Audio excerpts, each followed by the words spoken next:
স্যামসাংয়ের ফোর স্টারের refrigerator inverter model আছে।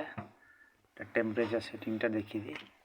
যে এখানে লেখাই থাকে সর্দি, ঠান্ডা, মনসুন, বর্ষাকালে, এটা গরমের সময়।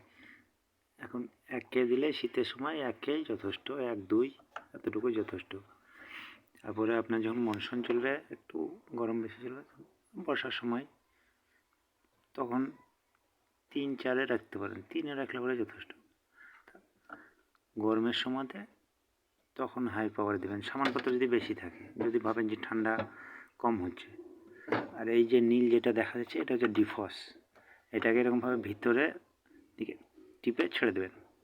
এটা অন্তত মাসে একটা বার করলে কি হয়, এর মধ্যে যত বরফ থাকে না, এই যে বরফগুলো, এই বরফগুলো অটোমেটিক ছেড়ে যায়, এগুলো অটোমেটিক গলে যাবে বরফ টরফগুলো। এই যে নিচে এইসব যে বরফ টরফগুলো থাকে, ওগুলো অটোমেটিক গলে যায়, মানে রিস্টার্ট হয়ে যায় আর কি। ডিফস্ট যেটা বলছে, এটাকে বলছে ডিফস্ট। অন্তত মাসে একটা বার করবেন, তাহলে ফ্রিজটা ভালো থাকবে। ধন্যবাদ।